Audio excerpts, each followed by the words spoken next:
వల్ల మీకు గుర్తింపు వచ్చిందా రాలేదా? ఎవరు గుర్తింపు వచ్చింది? ట్రాన్స్జెండర్స్ కి ఎవరు వచ్చిన వాళ్ళ ప్రత్యేకంగా గుర్తింపు వచ్చిందా రాలేదా? ఏ రకంగా వచ్చింది? ఇవాళ ట్రాన్స్జెండర్స్ గురించి మాట్లాడుకుంటున్నారా? అఘోరాలు కూడా ఉంటారు, ట్రాన్స్జెండర్స్ లో అఘోరాలు ఉంటారు అనేది అర్థమైపోయింది కదా. లేదు నేను మీకు ఈ నెల కిందట ఇవి వచ్చి హెల్త్ చేసి అంతకుముందు నా దగ్గర వీడియోలు ఉన్నాయి. నీకు on the spot me mobile ఏంటి అఘోరాలు చూపిస్తా. ట్రాన్స్జెండర్ ఉండే వాళ్ళు మహారాష్ట్రలో మీరేమంటారు? మేము అంటే ఇప్పుడు మీరు ఏదో అన్నారు కదా గుర్తింపు లేదు. అదే చెప్పింది సమాధానం చెప్పండి. ఆవిడ అదే చెప్పింది. నార్త్ లో ఉత్తరాంధ్రలో ఉత్తర భారతదేశంలో ఉంటారు, దక్షిణ భారతదేశంలో ఎవరు లేరు. ఏమంటున్నారంటే ఆమె వల్ల మీకు గుర్తింపు వచ్చింది అఘోరాలుగా. అంతకుముందు మాకు గుర్తింపు ఎప్పుడో ఉంది. మా అమ్మగారు లక్ష్మీనారాయణ త్రిపాఠి గారు లేరు అఘోర దీక్షలో. ముంబైలో బిగ్ బాస్ వెళ్ళింది, పెద్ద గురువు ఆమె. లక్ష్మీనారాయణ రామ్ చరణ్ వాళ్ళ వైఫ్ ఫ్రెండ్ ఆమె. అవునా? ఉపవాస అలాంటి వాళ్ళు మీరు చూడలేదు, మీరు చూడకపోవచ్చేమో. ఈవిడ అందుకే చాలా క్లారిటీగా మీలాంటి వాళ్ళకి ఏం చెప్పిందంటే, ఎవరికి చెప్పింది? ఉత్తర భారతదేశంలో అందరికీ తెలుసు, దక్షిణ భారతదేశంలో అఘోరాలు అంటే తెలియదు. ఎవరు చెప్పారు అంటున్నా? ఎవరు ఇంతకుముందు అఘోరాలు? సో నాకు ఇక్కడ ఆమె ఒక్కటేం చేయలేదండి. ఆమె ఫేమ్ కోసం ఆమె చేసుకుంది. మన తెలంగాణ మనం బతుకుతుంది, మన కష్టపడి రెక్కాడిని డొక్కాడదాం అని. ఆమె మాయ మాటలు చెప్పు మాకు అంత లేదు. ఎవరి కష్టం వాళ్ళది. మేము అందరూ పోరాడు. ఇప్పుడు ఆవిడ వల్ల జరుగుతున్న నష్టం ఏంటి? మీరేమనుకుంటున్నారు? నష్టం లేదు, లాభం లేదు. నష్టం లేదు. Okay, same to same. Next question. నష్టం లేదు, లాభం లేదా? మీకేమనిపించింది? నాకే నెక్స్ట్ క్వశ్చన్. ఇప్పుడు ఏంటి, పోలీసులను కొట్టారు, ఏం చేయమంటారు? మళ్ళీ మీరేమనుకుంటున్నారు? పోలీసులను కొడితే జనరల్ గా కేసులు పెట్టాలి. సో నేను కూడా అదే అనుకుంటున్నా. పెట్టండి. పెట్టడానికి ధైర్యం లేదు, ధైర్యం చేయట్లా. ఎవరు ధైర్యం చేయట్లా. మళ్ళీ ఏం చేయమంటారు? మీరు ధైర్యం ఇవ్వాలి. నేనా? కేసు పెట్టి మీరే పెట్టాలి. మరి నేనేం పెట్టాలి? నకిలీ అఘోరి అన్నారు కదా. నకిలీ అఘోరి అంటే కాదా? అవునన్నప్పుడు కేసు పెట్టాలి కదా. నేను ఒక్కదాన్ని అన్నానా? నువ్వు అంటున్నావు, ఓపెన్ గా అంటున్నావు. నేను అంటున్నాను నకిలీ. నేను ఒక్కదాన్ని వచ్చానా? చాలా మంది పీఠాపతులు గారు, గురూజీ గారు, ట్రాన్స్జెండర్ గారు, కమ్యూనిటీ గారు ఎవ్వరికి మాట్లాడట్లేదా? నేనే శుద్ధ పూసలాగా మాట్లాడుతున్నానా? కమ్యూనిటీ మీది కాబట్టి మీరు కమ్యూనిటీ నాది, అందరికి కమ్యూనిటీ. ఆమె 5 పేర్లతో సహా ఉంది. శక్తి పీఠాధిపతులు గాని, మహిళలు గాని, వాళ్ళకి అందరూ ఆమె అందరికి సంబంధించిన వ్యక్తి. కమ్యూనిటీ రావు, ఓన్లీ మార్పులు చేయించుకుంది అంతే. ఆమె ఇక్కడ లేదు కాబట్టి ఆమె 5 రకాల పేర్లు ఉంది కానీ 5 రకాల మనుషులకు చెందిన వ్యక్తి ఆమె. చూసావా ఇవాళ ఎలా దాడి చేసిందో పోలీసుల మీద? చూసారండి. ఏమనిపించింది? బాగా అనిపించింది. డేరింగ్ అనిపించింది. డేరింగ్ అంటే మీరేమనుకుంటున్నారు? డేరింగ్ పోలీసులు ఎవరిని కొట్టరు కదా, పోలీసుల మీద ఎవరు చేస్తారు జనాలు మీలా. అదే మీ అసంటోళ్ళు దేశంలో యుద్ధ అదే వీరుడు చనిపోతే అలాంటి వాళ్ళకి చూపించారండి మీరు. ఇప్పుడు జనాల్లోకి వచ్చి కొడుతున్నారు కదా, ఆవిడని చూపించాలి కదా. మరి ఎవరు కొడుతున్నారు? జనాలు ఈవెన్ కొడుతున్నారా? ఈవెన్ కాదు, పోలీసులు నాకు కొడుతుంది కదా జనాల్లోకి వచ్చి. అదే తెలంగాణలో అయితే నేనేంటో చూపిస్తుండే. సో తెలంగాణ తెలంగాణ అయితే ఆంధ్ర అయితే. సార్ నేను రాయలసీమ బిడ్డనే సార్. నేను ముస్లింస్ చెందిన వ్యక్తిని. మహబూబ్ బాషా నా పేరు. ముందు అమ్మాయిగా మారిన తర్వాత మాధురి మార్చుకున్నా. అందరూ చాలా మంది నువ్వు ముస్లింస్ నాకు దేవుడైతే ఏదైతే నాకు ఇచ్చాడో అందులో నుండి ముస్లింస్. నేను ఏదైతే లింగమార్పు చేయించుకున్నా నేను అందరికి చెందినదాన్ని కాదు. సో నేను దేవునికి చెందిన దాన్ని. సో ఇక్కడ వచ్చి ఉంటే నేను బరాబర్ మాట్లాడేదాన్ని. సో అందుకోసం ఆంధ్రాకి నైట్ వెళ్తున్నా. అవును, వెళ్తున్నావు. దర్శనం కోసం వెళ్తున్నా. అక్కడే కంప్లైంట్ చేయొచ్చు కదా. ఎవరు? అనంతపురంకి వచ్చి చేయమనండి ఎవరైనా కానీ. సో నలుగురితో మంగళగిరిలో పవన్ కళ్యాణ్ కలవడానికి వెళ్ళింది తప్ప? పవన్ కళ్యాణ్ కలవడానికి వెళ్ళింది. పవన్ కళ్యాణ్ కలవడానికి వెళ్ళడం తప్ప? నాకు తెలియదండి అంత రాజకీయాలు. సో ఎందుకు కలవాలనుకుంటుంది? I don't know. నాకు తెలియదు, నాకు చదువు లేదు, నాకు తెలియదు. నాకు తెలిసిందే మాట్లాడతా. సో ప్రచారం కోసమేనా? ఎవరు పవన్ కళ్యాణ్ కలవాలని అఘోరి? నేను ఒకటే పాయింట్, మన ఒక యూట్యూబ్ ఛానల్లో తెలియదు అడిగింది. సో నేను అదే ఫాలో అవుతున్నా. ఇప్పుడు తెలుసు అంటే ఇదంతా ఫేక్ కాక మీరు నిజం నవ్వుతే సో మీ ఇష్టం. మీరు నమ్మారని నేను నమ్మాల్సిన అవసరం లేదు. మీ కాఫీ తాగారని నేను తాగాల? నీ ఒపీనియన్ నా ఒపీనియన్ బట్టి నేను మాట్లాడుతున్నా. I don't know. ఇప్పుడు అదే చెప్తుంది. ఇప్పుడు పవన్ కళ్యాణ్ ఇంటి దగ్గరికి వెళ్ళి ఎదురుగా ఆవిడ కూర్చొని నేను పవన్ కళ్యాణ్ కలవాలి అంటే ఇలాంటి ఫేక్ గాలు మస్తు మంది చూసినా. నేను మీరు చూడకపోవచ్చేమో, నేను ఎవరిని నమ్మాను. ఇలాంటి వాళ్ళని శిక్ష చేయాల్సిందే. అవును, తరిమి కొట్టాల్సిందే నకిలీ వాళ్ళని. సో నిజమైతే నేను కాలు పట్టుకొని పూజిస్తా ఎవరైనా కానీ. థ్యాంక్ యూ అండి. సో ఇప్పుడు తరి కొట్టాలి అవన్నీ.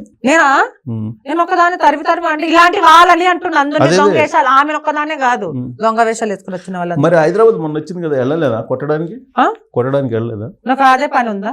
మొన్న హైదరాబాద్ వచ్చింది కదా, అంటే నాకు అదే పని ఉందా? కాదు, హైదరాబాద్ వస్తే తడాకా చూపిస్తాను నాకు కదా. ఏం తడాకా? మీరు చూపించండి. నేను 100 ఇంటర్వ్యూలు ఒక్కొక్కలాగా మాట్లాడుతున్నా. నేను మరి ఎక్కడ తడాక చూపించాను? నేను అనలేదే. అసలు మీ ఇద్దరు ఎదురుపడ్డారు, ఏం చేస్తావు? నేనేం చేయను. సేమ్ నీతో ఎలా మాట్లాడాను అలానే మాట్లాడతా, మామూలుగా మాట్లాడతా. అక్కడ కూడా అదే స్పెసిఫిక్ ఇదే అంట. ఏముంది, తప్పేముంది అంటే? ఇప్పుడు ఏంటండి, అందరూ ఆమెకు సపోర్ట్ చేసినట్టు చేయమంటారా? సపోర్ట్ చేయమని కాదు, నీ ఫేక్ కదా, ఇక్కడ ఎందుకు తిరుగుతున్నా నిలదీయాలి కదా. నేను ఒక్కదానే ఉన్నాను దేశంలో, మళ్ళీ మీలాంటి వాళ్ళు ఏం చేస్తున్నారు? మీడియా వాళ్ళు ఫస్ట్ మారండి. ఫస్ట్ ఆఫ్ ఆల్ మీడియా వాళ్ళు కొంతమంది ఆమె ఇంటర్వ్యూ చేసి మానేయండి. ఫస్ట్ ఆఫ్ ఆల్ హైలైట్ లేపింది మీరే, చెడు లేపింది మీరే. ఒక్క నిమిషం, ఇప్పుడేమో ఏదైతే మీడియా నీకు ఫేమ్ లో పైకి లేపింది అదే మీడియా ఇప్పుడు పోలీసు వాళ్ళని కొట్టిందని వేస్తున్నారు. ఎక్కడ దింపాలో జనాలకు తెలుసు, మీడియాకు తెలుసు, అందరికి తెలుసు. ఎక్కడ లేపాలో కూడా అందరికి తెలుసు. పోలీస్ స్టేషన్ నువ్వు ధైర్యంగా వెళ్ళగలవా? ఏంది అఘోరా వెళ్ళినట్టు? సో ఏంది నాకు ఒక్క నిమిషం సార్, నేను ఓపెనింగ్స్ వెళ్తా, భిక్షాటనకి వెళ్తా, షూటింగ్స్ వెళ్తా. ఇప్పుడు నాకు ఈరోజు నాకు 3 days నుంచి నిద్ర లేదు. సో అదే నా కడపాత్రం నాకు అమ్మతో సమానం. సో ఇవన్నీ వదులుకొని దీని మీద నాకు టైం ఉన్నప్పుడే నేను మాట్లాడుతున్నా. నా ప్రయత్నము అన్ని వదులుకోసుకొని నేను రావాలంటే నా వల్ల కాదు. నాకు ఎందుకంటే ఒక్క నిమిషం నేను మాట్లాడదానికి మీరు సమాధి ఇవ్వండి. నాకు టైం ఉన్నప్పుడే మాట్లాడుతున్నా. నాకు ఎవరో ఒక రూపాయి ఇవ్వరు.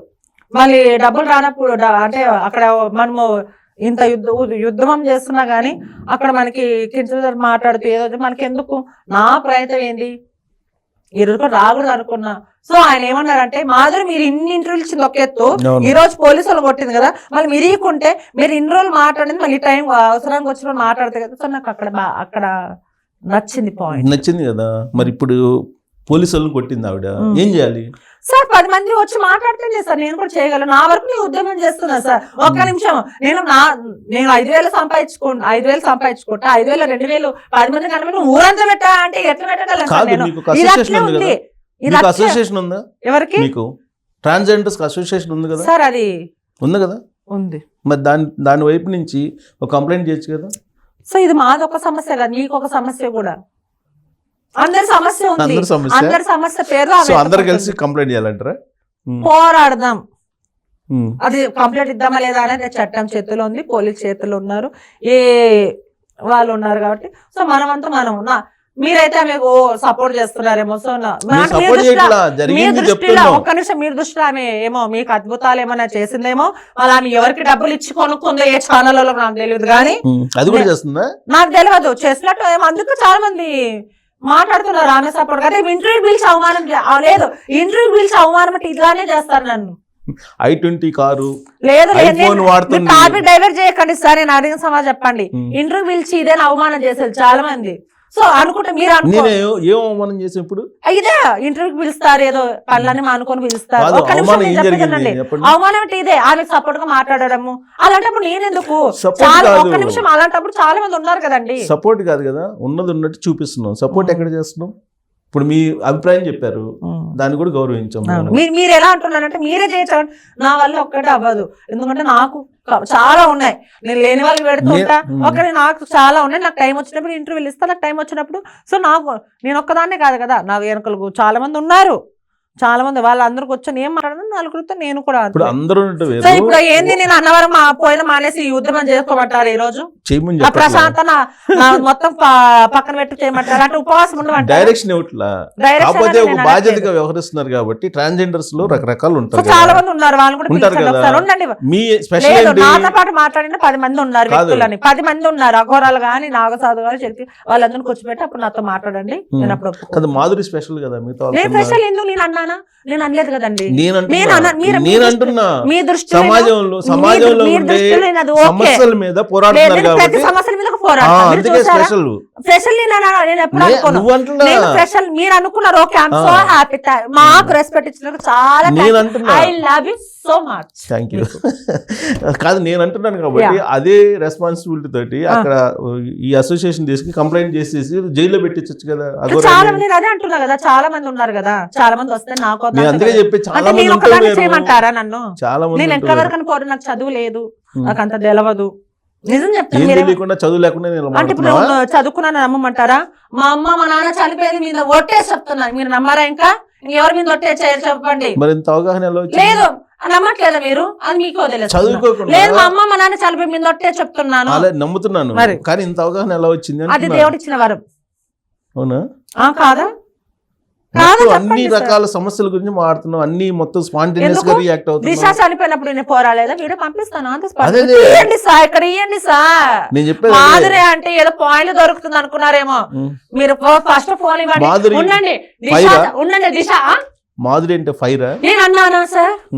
నేను అన్నానా సార్? అనవసరంలా కనిపిస్తుంది. లేదు, నేను అనలేదు సార్. లేదు, మీరు నేను అంటున్నా. దిశ చనిపోయినప్పుడు పోరాడాను. TV9 లో డిబేట్ పెట్టారు టిక్ టాక్ ఉన్నప్పుడు. ట్రాన్స్జెండర్ స్వప్న చనిపోతే ఏ యూట్యూబ్ ఛానల్ కూడా రాలేదు. ఇది 3 years అవుతుంది. నేను ఒక డైరెక్టర్ గా నేను ఒక షార్ట్ ఫిల్మ్ తీసాను, మీకు అందరికీ తెలిసే ఉంటుంది. అప్పుడు ఒక సాంగ్ అది చనిపోయినప్పుడు ప్రతిదీ నేను అది వైరల్ అయిన తర్వాత 11 రోజులు ఆమె దగ్గర ఉన్నా, అంతా చేసిన తర్వాత మీడియా వాళ్ళు అప్పుడు కథలు వచ్చారు. ఏం కాన్సెప్ట్ ఏంటి? ఏం కాన్సెప్ట్? ఈ షార్ట్ ఫిల్మ్స్ కాన్సెప్ట్ ఏం తీసుకున్నారు? అంటే ఇది ఆమె చనిపోయిన తర్వాత ఇప్పుడు ట్రాన్స్జెండర్ అంటే మీలాంటి వాళ్ళు మమ్మల్ని చిన్న చూపు చూస్తారు కదా. ఏమో చూస్తారు మీలాంటి వాళ్ళు. నేను అందుకే చెప్పా, గౌరవ సమాజంలో కొంత చిన్న చూపు మీలాంటి వాళ్ళు మమ్మల్ని. ఎందుకంటే మేము ఎట్లున్నా కానీ మీరు ఓరవలేదు కదా సార్. మీరు కాదు, మీలాంటి జనాలు. నాకు తెలిసి జర్నలిస్టులు అయితే అలా ఫీల్ కాదు. జర్నలిస్ట్ కూడా మీలాంటి కాదు కానీ చాలా మంది జర్నలిస్టులు ఉన్నారు. సో చాలా మంది అన్నం పెట్టనా నేను భిక్షాటన చెప్తున్నా కదా. మీరు దీన్ని కూడా మీరు ఒప్పుకోనండి. నేను భిక్షాటన చేసుకుంటూ నాలో వచ్చిన డబ్బులు నాకు టైం ఉంది దొరికినప్పుడు నేను ప్రజలకు అన్నం పెట్టా. ప్రతిదానికి నేను పోరాడు. మన పోచమ్మ తల్లి డంశమైనప్పుడు కూడా నా వంతు నేను మాట్లాడాను. మళ్ళీ నేను చేశాను కదా, మళ్ళీ నేను ఎక్కడ చెప్పుకుంటున్నానా? చెప్పుకోవట్లేదు కదా. సో ఆ పోరాటాలు చేస్తున్నారు కాబట్టి నేను ఒకదాన్ని చేయట్లేదు, మీరు చేస్తున్నారు, అందరూ చాలా మంది. ఎవరో ఒకరు ముందుండి నడిపించాలి కదా. నాకు ఎవరు నడిపించాలా? నీకైనా నువ్వే నడుస్తున్నావు, నీతోటి ఇంకా 10 మంది వస్తారు కదా ముందుకు. 10 మంది రాకపోవాలి. 10 మంది గురించి నేను ఎప్పుడు ఆశించాను. నేను మరి నువ్వు చేస్తున్న యూట్యూబ్ ఛానల్ వాళ్ళు అవమానిస్తున్నారు అనగా నేను వచ్చి కూర్చుంటున్నానే. మీరు కాదు, నేను గ్రేడ్. అవమానాలు పడితే మాకు కొత్త ఏం కాదు సార్. మీలాంటి వాళ్ళు మీ సొంటలు మాకు అవమానం పెడుతూనే ఉంటారు. మేము అవమానం చేయట్లేదు, అవమానం కూడా చెయ్యము, చేసే ఆలోచన కూడా లేదు. సో నువ్వు సామాజిక సేవ చేస్తున్నావు కాబట్టి అందుకు ఈ సామాజిక అంశాల మీద మాట్లాడటానికి మాత్రమే. ప్రతిదాని మీద కూడా ఉంటాను, అమ్మాయిల విషయం అదే అన్నిట్లో ఉంటావు కాబట్టి ఇప్పుడు ఈ 4 రోజుల నుంచి మీ అఘోరిని చూడలేకపోతున్నాం. అసలు అఘోరి ఏంటో తెలుసుకుందాం అని చెప్పి ఆపాల్సింది. మేము ఇంటర్వ్యూలు ఇచ్చాము. సమాజంలో ప్రయోగం లేదు, వ్యవస్థలు ఇంటర్వ్యూలు వీసి వెళ్తే తమిళ పార్టీ కాదు, ఇది కాదమ్మా ఇట్లుండమ్మా అని చెప్పాల్సింది. మీరు చెప్తే మీరు వింటారా? నేను ఫేక్ అని చెప్తున్నా కదా, నమ్మట్లేదు జనాలు. నమ్మేవాళ్ళు నమ్ముతారు కదా. నమ్ముతారు. మాధురి చెప్తే కొంతమంది నమ్ముతారు కదా. అంటే నమ్మకూడదని ఉందా సార్? నేను అనేది నువ్వు చెప్తే కొంతమంది నమ్మొచ్చు, కొంతమంది నమ్మకపోవచ్చు, అది వాళ్ళ ఇష్టం. సో కాబట్టి నువ్వు పోరాడుతున్నావు, నువ్వు చెప్తున్నావు. నీలాంటి 10 మంది చెప్పారు అనుకో, అప్పుడు ఆ గురించి పట్టించుకునే వాళ్ళు తక్కువ అవుతారు కదా. నేను అదే సార్, ఒకదాంతో అవ్వదు. నా పనులు ఎక్కువ ఉంటాయి. నేను 3వ తారీఖు మాల వేస్తున్నా, మాల వేసుకొని ఒక్క నిమిషం మాల వేసుకుంటున్నా. వెళ్ళలేను. నాకు కొన్ని ఉంటాయి, నియమానాలు ఉంటాయి. ఎందుకంటే తొందరగా పడుకోవాలి. పొద్దున్న 3 గంటలకు లేదా చల్లని స్నానం చేయాలా, ఎక్కడంటే అక్కడ పడుకోకూడదు, కిందనే షాప్ వేసుకొని ఉండాలి. నేను మళ్ళీ అలాంటి ఒక్కొక్క రోజు ఒక్కొక్కలాగా ఉంటుంది నా విధానం. ఇప్పుడు ఏంటి మాల ఫస్ట్ టైం వేస్తున్నావా? 4వసారి. అంటే గురుస్వామి నేను, అంటే మా రాయలసీమ కదా, ఆల్రెడీ వాళ్ళు ఇప్పుడు వేయాల్సింది 41 రోజులు. నేను అర్ధమండలం కాబట్టి కొంచెం సీజన్ ఉందన్నమాట. ఏదో ₹1 సంపాదించుకుంటేనే కదా నేను నా వంతు ప్రయత్నం. ఇప్పుడు మా అమ్మ చనిపోయిన రోజు వస్తుంది. సో ప్రెస్ మీట్ పెట్టి ఒక 30,000-40,000 ఖర్చు పెట్టి ప్రజలకు సేవ చేయాలి, అన్నదానం పెట్టాలని. అదే కదా సార్, నేను తప్పు నేను పర్ఫెక్ట్ గా ఉన్నప్పుడు నేను ఎవరికి తల వంచాల్సిన అవసరం లేదు. ఇప్పుడు మరి నిన్ను రాణిస్తున్నారు అక్కడికి మాలేసుకుంటే? ఎక్కడికి? శబరిమల లోపలికి. నేను అక్కడ ఎంట్రీ లేదు కదా. నేను ఆమాల కాదు, విజయవాడ కనకదుర్గమ్మ. ఓ కనకదుర్గం మాల వేస్తున్నావు. ఓకే. ఇంకోటి నేను నా డౌట్, ముస్లిం కదా నువ్వు, సరే ట్రాన్స్జెండర్ గా మారేవు. సరే ఇప్పుడు అదే మీ క్వశ్చన్ అడిగాను. మీకు ఇప్పుడు ఆశ మీరు అది టాపిక్ మర్చిపోయారేమో. ఓకే మర్చిపోలేదు కానీ ఒక నిమిషం చెప్తానండి. నాన్న ముస్లిమ్స్, అమ్మ హిందూ, ఆడపిల్ల పుట్టింది. ఓకే, ఆడపిల్ల ముస్లిమ్స్ కింద వస్తుందిగా, అంటే మగవాడు. సో ఆ ముస్లిమ్స్ పిల్ల ఒక హిందూని పెళ్లి చేసుకుని పారిపోయింది. సో ఇప్పుడు పారిపోయిన వ్యక్తి మొగుడు కింద అదే కులం కింద వస్తుందా లేకపోతే అదే కదా మతం? ఓకే. పారిపోకుండా ఉండే ఇంట్లో అమ్మాయి ఫ్యామిలీ మతం కింద వస్తుంది. సో హిందూ నేనేమంటున్నాను చెప్పండి, నేను కాన్సర్ చెప్పండి, నేను చెప్తా.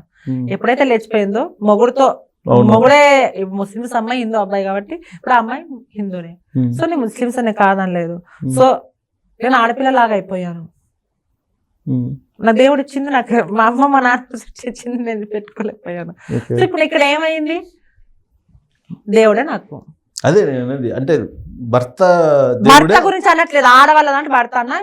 మా దాంట్లో ఎప్పుడైతే నీకు దేవుడు ఇచ్చిన ఒక వరం, నువ్వు అది ఆపరేషన్ చేయించుకున్నావో, సో అప్పుడు నువ్వు ఏ కులానికి చెందిన దానివి కాదు, నీ కులం అందరూ ఒకటే, నీ మతం అందరూ ఒకటే, అందరూ ఒకటే. అదే అంటున్నారు, అందరు మతము అందరూ ఒకటే. సో ఇప్పుడు ముస్లిమ్స్ మీరు తెలియదు, సో నాకు ఆకలి అవుతుంది, నేను హిందూని, నాకు ఆకలి అవుతుంది, వాళ్ళ ఇంట్లో తినాలి, నీ ఇంట్లో కూడా అన్న